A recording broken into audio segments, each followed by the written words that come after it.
Merci pour votre confiance en Bugstop. Vous aurez besoin des outils suivants pour l'assemblage de votre moustiquaire porte-patente Bugstop. Un marteau, un crayon, une paire de ciseaux, un mètre et une scie. Tout d'abord, veuillez contrôler l'emballage et surtout son contenu. Assurez-vous donc d'avoir un jonc, un kit d'accessoires, la brosse, attention, la brosse peut être disponible en option, la toile,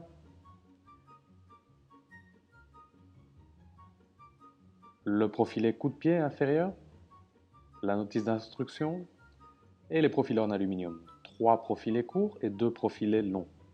Contrôlez également le contenu du kit d'accessoires, c'est-à-dire une poignée, 2 supports pour le profilet central,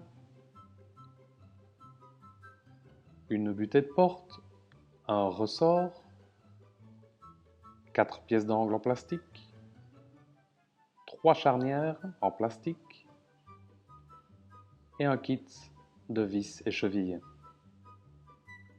Pour la prise de dimension en largeur, veuillez prendre 3 dimensions de référence. Une en partie inférieure, une au centre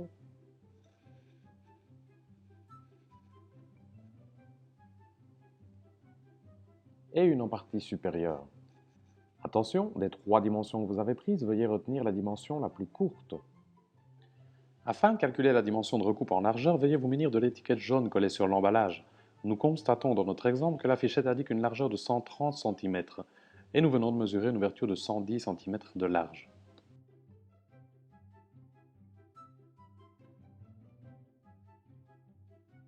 Avant de calculer, il est important de savoir si le produit sera installé en tableau ou en applique. Si le produit est installé en tableau, nous calculons que 130 cm moins 110 cm font 20 cm. Il faudra donc dans ce cas recouper 20 cm du produit en largeur.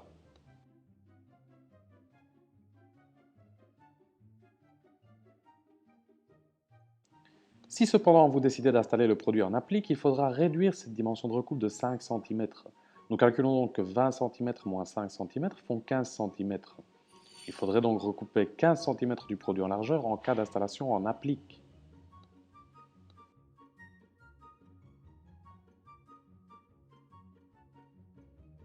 En résumé, recouper 20 cm du produit en largeur en cas d'installation en tableau ou recouper 15 cm du produit en largeur en cas d'installation en applique.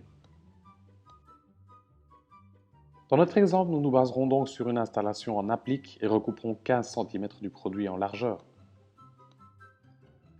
Nous pouvons donc marquer les profilets qui correspondent à la largeur. À 15 cm, il s'agit du profilet coup de pied inférieur et des 3 profilets les plus courts.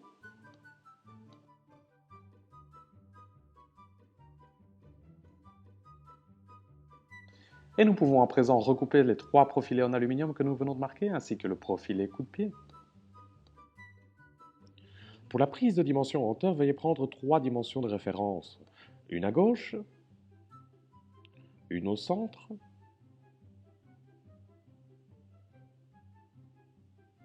et une à droite. Attention, des 3 dimensions que vous avez prises, veuillez retenir la dimension la plus courte.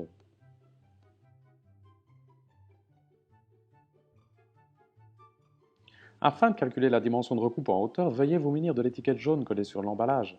Nous constatons dans notre exemple que l'affichette indique une hauteur de 245 cm et nous venons de mesurer une ouverture de 220 cm de haut.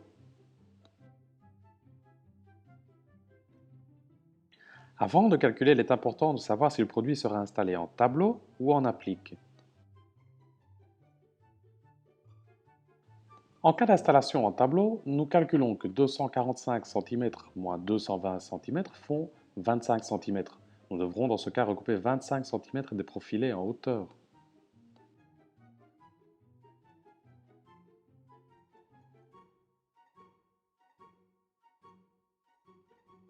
En cas d'installation en applique, par contre, nous devons réduire cette dimension de recoupe de 5 cm. Dans notre exemple, 25 cm moins 5 cm font 20 cm. Nous devrons donc recouper 20 cm des profilés en hauteur en cas d'installation en applique.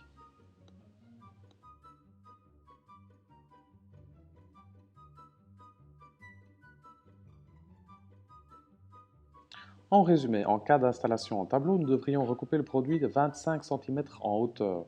Par contre, en cas d'installation en applique, nous devrions recouper le produit de 20 cm en hauteur. Dans notre exemple, nous nous baserons sur une installation en applique et recouperons 20 cm des profilés en hauteur. Nous marquons donc cette dimension de 20 cm sur les deux profilés qui nous restent à couper, les deux profilés les plus longs. Et nous recoupons ces deux profilés.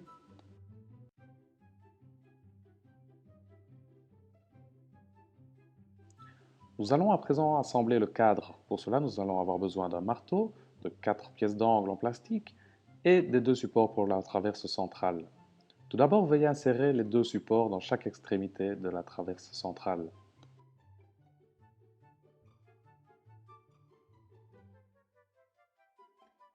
Et nous insérons ensuite les pièces d'angle dans le profilet inférieur et dans le profilet supérieur.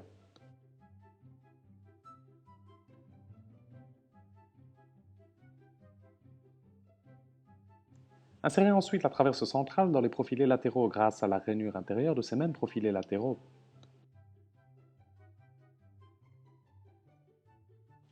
Insérez ensuite les pièces d'angle supérieures et inférieures dans les profilés latéraux afin de compléter l'assemblage du cadre. Insérez ensuite la brosse dans la rainure externe de chaque profilet. Attention, la brosse est disponible en option. Nous allons tout d'abord dérouler la toile et la disposer à plat sur le dos du cadre. Munissez-vous ensuite du jonc et insérez-le dans la rainure de chaque profilet à l'aide de la pièce d'insertion. Attention, il est très important que le cadre soit maintenu d'équerre durant toute la procédure d'insertion de la toile. Afin d'assurer une tension optimale de la toile, nous allons procéder comme suit. Commencez en insérant le jonc juste en dessous d'une pièce d'angle et lors de l'insertion dans le premier côté, ne tirez pas sur la toile et laissez-la ajuster sa position d'elle-même. Lors de l'insertion dans le deuxième côté, ne tirez toujours pas sur la toile et continuez à la laisser ajuster sa position.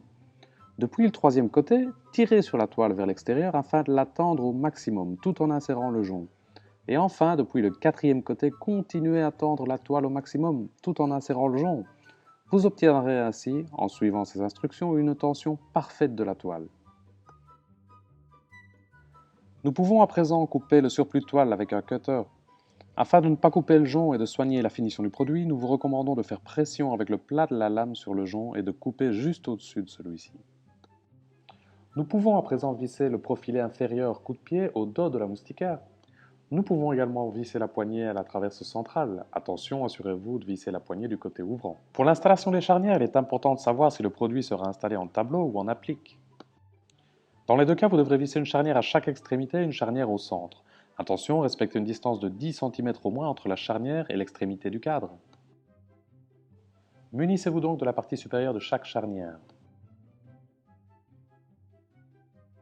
En cas d'installation en applique de la moustiquaire, cette partie supérieure doit être vissée à la tranche du profilet latéral. Et en cas d'installation de la moustiquaire en tableau, cette partie supérieure doit être vissée à la face du profilet latéral. En cas d'installation de moustiquaire en tableau, vissez la partie inférieure des charnières dans le tableau.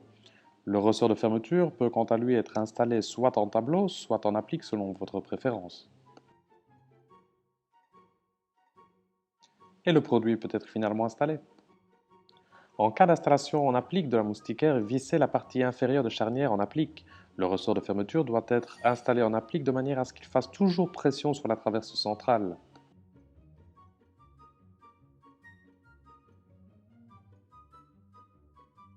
Ajustez si nécessaire la hauteur de la traverse centrale de manière à ce que le ressort fasse toujours pression contre ce profilet.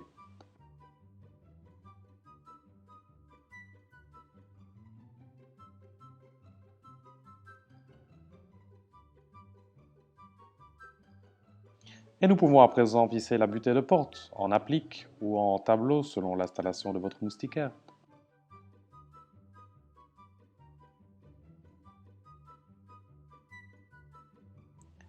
Votre moustiquaire est à présent installé.